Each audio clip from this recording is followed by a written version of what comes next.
Vamos a partir hablando de inmunopatología en COVID-19. Esto es una situación que es absolutamente contingente del día de hoy y el doctor Escobar tiene alguna experiencia en tratamiento con algunos productos bioreguladores con estos pacientes, por lo tanto es importante que entendamos cuáles son los procesos inmunológicos subyacentes y podamos de verdad, ¿cierto?, poder saber dónde actuar.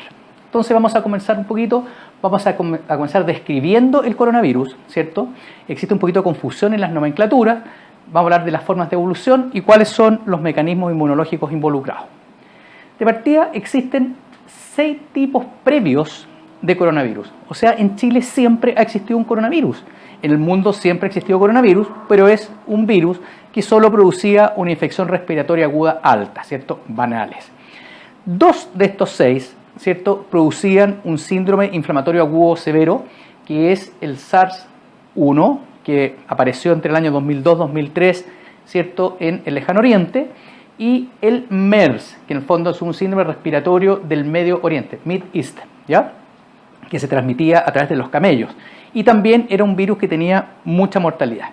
Lo que tenían en común, ¿cierto?, estos virus de más alta severidad es esta proteína que está en la membrana que se llama proteína S.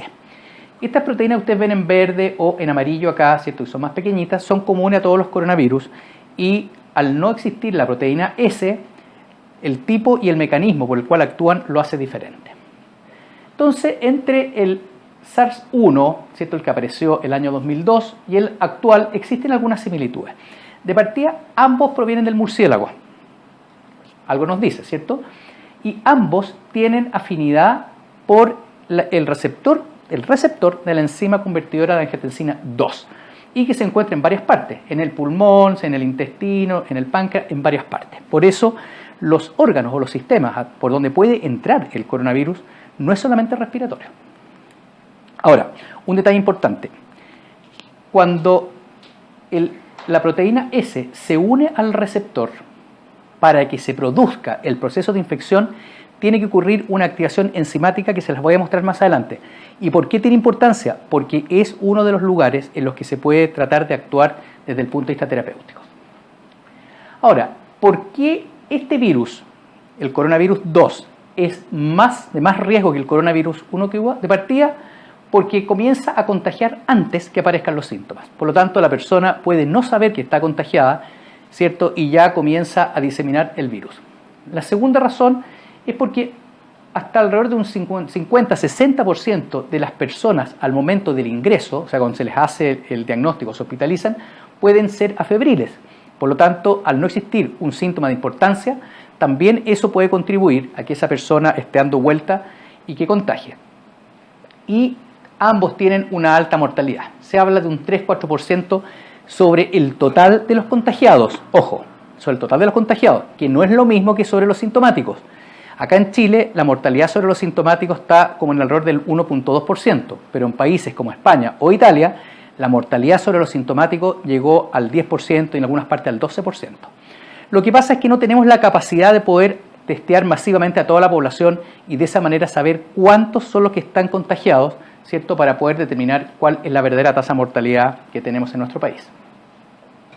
Ahora, este virus, ¿cierto?, el coronavirus 2, tiene 2 formas de evolución.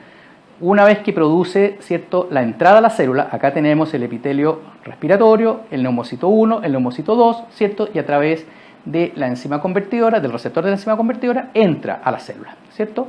Acá se produce una primera respuesta de la inmunidad innata, acuérdense lo que hablamos ayer, ¿cierto? Se van a producir la liberación de ciertas interleuquinas, interleuquina 6, interleuquina 1, interleuquina 8. Se elevan en la mayoría de la población, en el 80% de la población, se elevan de manera moderada, lo que permite que una vez que el problema se resuelve, la inflamación se limita, ¿cierto? Se elimina el virus, ¿cierto? Y estas interleuquinas que se elevaron en cantidad moderada, ¿cierto?, van a permitir que el proceso de resolución que conversamos ayer se produzca y la eliminación se termine y finalmente, ¿cierto?, los linfocitos B van a producir los anticuerpos protectores que van a quedar para después. En realidad no se sabe exactamente todavía el rol de los anticuerpos, pero en teoría, ¿cierto?, un anticuerpo post-enfermedad debería ser protector por lo menos contra ese virus específico. Pero existe, ¿cierto?, un 20% de pacientes que van a hacer una evolución diferente. O sea, van a evolucionar a lo que se llama esta hiperinflamación. Y aquí lo que tenemos de especial es que tenemos un aumento excesivo, ¿cierto?, de la interleuquina 6, el factor de necrosis tumoral alfa, la interleuquina 1 y la interleuquina 8, todos de la inmunidad innata. Y aquí existen, ¿cierto?, algunos factores propios del huésped. Acuérdense que este enfoque que estamos viendo es una medicina centrada en el huésped, ¿cierto? Y estos son factores dependientes del huésped, donde tenemos la edad, ¿cierto?, el tabaquismo, la diabetes, ¿cierto?, y otro tipo de factores predisponentes. Entonces, si miramos la evolución de la enfermedad, podemos reconocer tres etapas, ¿cierto? Una infección precoz, en la cual, ¿cierto?, se adquiere el virus y comienza a replicarse. Esta es una etapa o es una ventana terapéutica que sería súper interesante y súper importante si pudiéramos tener algo, ¿cierto?, que limite la replicación viral. Y ahí es donde han apuntado muchos los tratamientos con los antirretrovirales, ¿cierto? El remdesivir es uno de los que se ha estado probando más, pero todavía no es del todo concluyente en saber, ¿cierto?, su utilidad.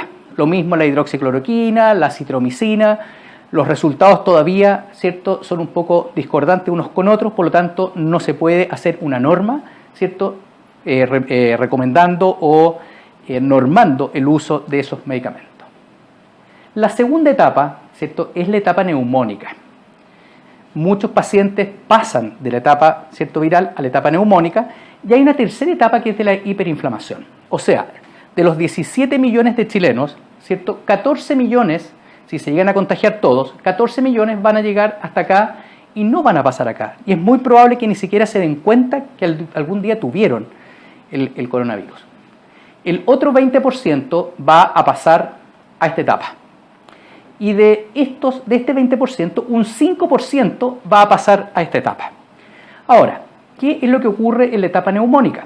En la etapa neumónica se produce una infección, ¿cierto?, con mediadores inflamatorios que llegan al alvéolo, lo inflaman, lo van engrosando y eso va generando un síndrome de dificultad respiratoria. Como les explicaba, ¿cierto?, el 95% del 20% que pasa a esta etapa se van a mejorar porque van a tener una elevación de las interleuquinas que va a ser moderada. Pero el pequeño porcentaje de los que van a hacer este estado de hiperinflamación, por razones epigenéticas, o sea, por sexo, por tabaquismo, bueno, también algunos factores genéticos, ¿cierto?, como la etnia, la edad, las comorbilidades. La obesidad sabemos que es una importante. Acuérdense lo que hablamos ayer cuando hablamos de las enfermedades por TH1, ¿se acuerda? O cuando Colomba habló ayer también de todas las consecuencias inmunológicas que producía la resistencia a la insulina. El tabaquismo, ya lo mencionamos, ¿cierto?, y también de repente las terapias concomitantes. Acá todavía no se sabe del todo, ¿ya? Existen, en algún momento se temió que los bloqueadores del receptor de angiotensina podían ser o generar una situación predisponente. Hoy día se sabe que no. Es más, las personas que tienen tratamientos con inhibidores de la enzima convertidora de angiotensina, si se les suspende, mueren más que si se les mantiene. Por lo tanto, la recomendación es no suspender los tratamientos antihipertensivos. Entonces, lo que ocurre, y es lo que vamos a ver a continuación, es que muchos de estos factores epigenéticos pueden aumentar, ¿cierto?, la expresión del factor nuclear kappa beta. ¿Se acuerdan que lo vimos ayer? Que era uno de los factores epigenéticos que actúan en el núcleo promoviendo la expresión de los genes que producen interleuquina 1, interleuquina 6, factor de necrosis tumoral alfa e interleuquina 8. Entonces, cuando tenemos que se produce la infección, ¿cierto?, por el coronavirus, ya sea del epitelio respiratorio o del epitelio digestivo, va a infectar la célula, se va a replicar dentro de la célula, se va a producir una respuesta, ¿cierto?, de la inmunidad innata, donde están involucrados los macrófagos, ¿cierto? Va a haber liberación de interferón. Esto va a hacer que la inmunidad innata termine fagocitando a las células comprometidas y el tema se resuelva. Pero existe, ¿cierto?, esta otra forma de evolución hacia un estado de hiperinflamación, que es lo que vamos a ver ahora. Esto se conoce como tormenta de citoquinas, ¿ya? Este es un modelo que se estudió previamente en virus influenza, en la cual, ¿cierto?, el virus entra al alvéolo donde es fagocitado, ¿cierto? Al fagocitarlo produce liberación de citoquinas para hacer la presentación de antígenos al linfocito T helper en presencia de esta citoquina. Cuando esto ocurre de manera fisiológica, la presentación va a gatillar una respuesta TH1 que va a ser eficiente en limitar la replicación del virus, ¿cierto? Va a haber un poco de liberación de interleuquina 8 que actúa como un poderoso atractor de los granulocitos circulantes y de los monocitos circulantes que al pasar al tejido se van a convertir en macrófagos que van a ir realizando lo mismo que está pasando dentro del alvéolo. Cuando ocurre, ¿cierto?, que se empieza a generar una producción mayor de citoquinas que la que puede manejar, ¿cierto?, el sistema inmune, se nos va a comenzar a hacer un bucle y se nos va a descontrolar la inmunidad innata, terminando finalmente por destruir el pulmón. Estos serían los pasos, ¿cierto? Se produce primero la infección del coronavirus, ¿cierto?, al epitelio de la vía respiratoria a través del receptor de la enzima convertida en angiotensina.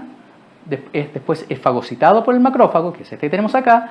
Se produce liberación de citoquinas, ¿cierto?, para atraer más células inflamatorias.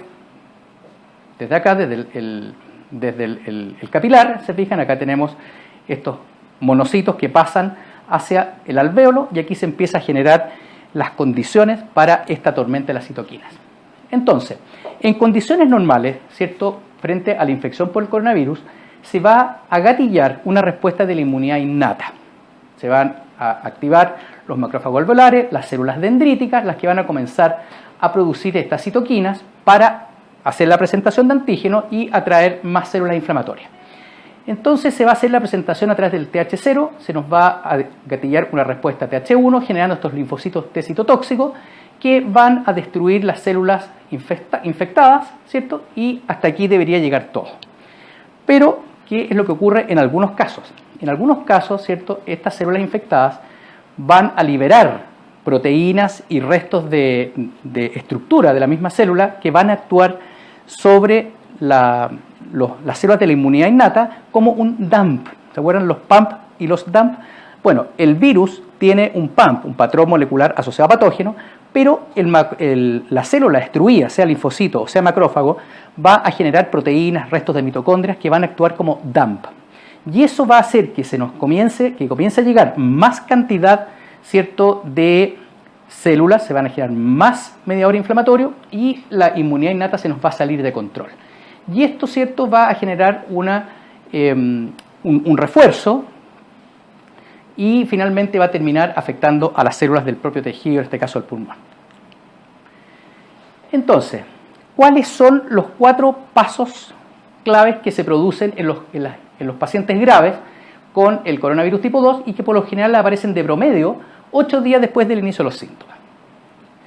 Primero, se produce una replicación viral rápida, o sea, la carga viral es bastante alta. Comienzan a aumentar las citoquinas proinflamatorias, se produce la infiltración celular inflamatoria, hasta aquí todo bien, y aquí viene este proceso que es la disregulación inmunitaria, que es lo que hace que se descontrole todo y es lo que vamos a ver a continuación. Estos son los pasos. Tenemos que los macrófagos alveolares, o sea, los que están en el tejido pulmonar, se activan y comienzan a producir una secreción aberrante de citoquinas. ¿De qué depende de esto? Por un lado la genética, hay personas que tienen esta predisposición, y por otro lado, ¿cierto?, de algunas condiciones epigenéticas. Entonces, se produce una secreción muy alta de interleuquina 6, de factor de necrosis tumoral alfa, que son interleuquinas propias de la inmunidad innata, y ocurre esto, una baja expresión de interferón en los linfocitos T helper. ¿Qué es lo que ocurre cuando tenemos una baja expresión del interferón? ¿Y por qué ocurre la baja expresión del interferón? Uno, porque la producción es insuficiente, es escasa, y lo segundo, ¿cierto?, es que es tardía. Por lo tanto, acuérdense que cuando se producía la presentación de antígenos, era muy importante que se hiciera en presencia de interferón para que el linfocito TH0 se diferenciara hacia un TH1 que gatillara, ¿cierto?, un clon que respondiera con una respuesta de tipo inmunidad celular. Entonces, al tener insuficiente interferón gamma, la respuesta de la inmunidad adaptativa está muy baja. De hecho, el recuento de linfocitos baja muy significativamente, y baja significativamente a niveles de 500, 600, en base fundamentalmente a linfocitos T helper y a linfocitos citotóxicos. Sin embargo, se mantiene normal el recuento de linfocitos B, o sea, fundamentalmente la baja significativa es en base a estos dos. Y sin una apropiada cantidad de linfocitos T helper, la posibilidad no solo de gatillar una respuesta TH1 está disminuida, sino que también está disminuida la posibilidad de generar una respuesta T reguladora que limite la inmunidad adaptativa y consecuentemente la innata. El otro punto también que es importante es que entre esta secreción aberrante de citoquinas, ¿cierto?, aumenta mucho la interleuquina 8. La interleuquina 8 tiene la particularidad, como lo hablamos ayer, de que atrae una gran cantidad de granulocitos y monocitos hacia el sitio de la inflamación, donde van a descargar todas sus enzimas, las metaloproteinasas, y van a dejar, ¿cierto?, o van a generar una reacción inflamatoria muy grande que va a terminar dañando el pulmón. Como lo vemos en esta imagen, acá en una flecha azul les puse los puntos clave. Cuando se produce, ¿cierto?, la infección de la célula a través del receptor de la enzima convertidora, se produce una respuesta tardía e insuficiente de interferón tipo 1, ¿cierto? Eso va a activar esta enzima, que es una quinasa, que finalmente va a terminar promoviendo la expresión genética a nivel del genoma, ¿cierto?, de los genes proinflamatorios, interleuquina 1, interleuquina 6, factor de necrosis tumoral alfa e interleuquina 8. Lo mismo hace el factor nuclear kappa beta, ¿ya?, que tenemos acá, que se activa fundamentalmente con ciertas condiciones epigenéticas como el estrés. Por lo tanto, es importante estar bien tranquilo, ¿cierto?, el estrés, el tabaquismo, la obesidad, ¿cierto?, y algunas enfermedades concomitantes. Entonces, ante esa situación proinflamatoria dentro de este macrófago, que normalmente lo que debería hacer es fagocitar al coronavirus y expresar sus proteínas a través de epítopes en la membrana, se descontrola. Y al descontrolarse se activan las caspasas, ¿cierto?, que es además una enzima que promueve la apoptosis, y tenemos a través de estos dos mecanismos una gran elevación de la interleuquina 6, factor de necrosis tumoral alfa, interleuquina 8. Y aquí están todas las condiciones, ¿cierto?, para que entremos en una tormenta perfecta, que es la tormenta de las citoquinas. Para agregar cosas, ¿cierto?, una vez que penetra el virus en el endotelio celular de los capilares, se nos activan, ¿cierto?, y vamos a tener que al mismo tiempo, por acción de DAMP y de PAMP, este monocito, ¿cierto?, circulante inactivo, se va a activar, y al activarse va a interactuar con sus receptores, con el factor de von Willebrand, que está, ¿cierto?, adosado al epitelio vascular, y esto va a ir generando una agregación plaquetaria que va a terminar finalmente formando microtrombos en toda la circulación, en la microcirculación. Por lo tanto, tenemos dos fenómenos, ¿cierto?, que van a ir generando una situación inmunológica muy desfavorable para el paciente, y que en la gran mayoría de los casos es lo que termina con la vida de ellos. Y por un lado es la tormenta de citoquinas, que lleva a una hiperinflamación con un daño completo al pulmón, y segundo, un estado protrombótico, una situación de formación de trombos que van, ¿cierto?, bloqueando la microcirculación. Entonces hoy día muchas estrategias están, ¿cierto?, destinadas un poco a manejar esas situaciones. Entonces, en resumen, si tuviéramos que resumir en dos palabras lo que ocurre en los casos graves, es que tenemos una inmunidad adaptativa suprimida o muy disminuida, ¿cierto?, lo cual impide el control de la innata, y una inmunidad innata absolutamente descontrolada. O sea, una inmunidad innata descontrolada y una inmunidad adaptativa que debería ser la que debería tomar el control y hacerse cargo de la situación, que está absolutamente ineficiente, tanto para regular como para poder controlar la infección misma. Entonces, ¿en qué estamos? Por un lado, ¿cierto?, corticoides para tratar de frenar el estado hiperinflamatorio, ¿cierto? Por otro lado, los antiagregantes plaquetarios y los anticoagulantes. Hoy día se está usando aspirina, dipiridamol como antiagregante plaquetario, o Clexane, ¿cierto?, que es una heparina de bajo peso molecular, como anticoagulante. Los antivirales, ¿cierto?, ya hablamos, los antivirales como los antirretrovirales como el Remdesivir, pero tienen que usarse en momentos precoces, no cuando ya estamos con el estado de hiperinflamación. Se ha utilizado hidroxicloroquina con acitromicina, discutibles los resultados, muchos pacientes que han hecho trastornos del ritmo que han terminado en paros cardíacos. Entonces la verdad es que esto está en discusión. Hoy día se está utilizando también el suero hiperinmune, ¿cierto?, de pacientes que ya salieron de esto y que donan su suero para tratar de aportar inmunoglobulina M, inmunoglobulina G, ¿cierto?, al proceso. Pero ojo, también tiene que ser en etapas precoces, cuando está en la primera etapa, la replicación viral, y no cuando ya tenemos la tormenta de citoquinas completamente descontrolada.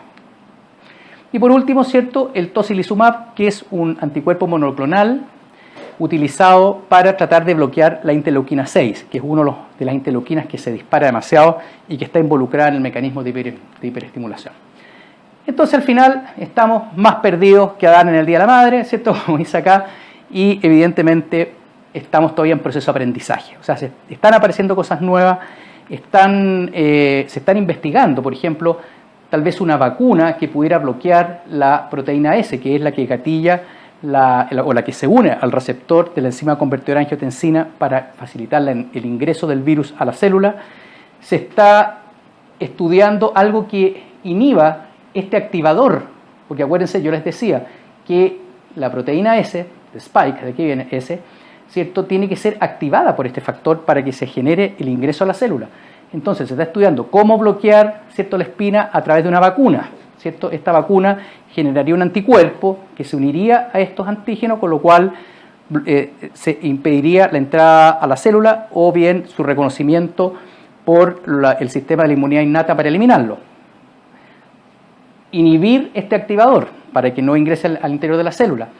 Se están estudiando posibilidades de bloqueadores del receptor de la enzima convertidora de angiotensina. O sea, hay muchas líneas de estudio que están intentando frenar este proceso que se está viviendo a nivel mundial. Entonces, ¿qué hacemos? ¿Cómo paramos esto, cierto? Hoy día creo que todavía queda mucho por hacer. Este es un trabajo de todos. Esto es un enfoque multidisciplinario. Hay científicos, hay biólogos, están todas las disciplinas trabajando juntas para tratar de ponerle fin a todo esto. Bueno, esta era una presentación que tiene la intención de revisar un poquito cuáles son los fenómenos inmunológicos que se conocen al día de hoy, que no necesariamente lo que se sabe el día de mañana, es lo que se sabe al día de hoy. El doctor Escobar, ¿cierto?, en un rato más va a hablar de su experiencia tratando de que entiendan cuáles son los mecanismos a través de los cuales él ha utilizado ciertos medicamentos para tratar de proteger a los pacientes que están enfrentados al coronavirus.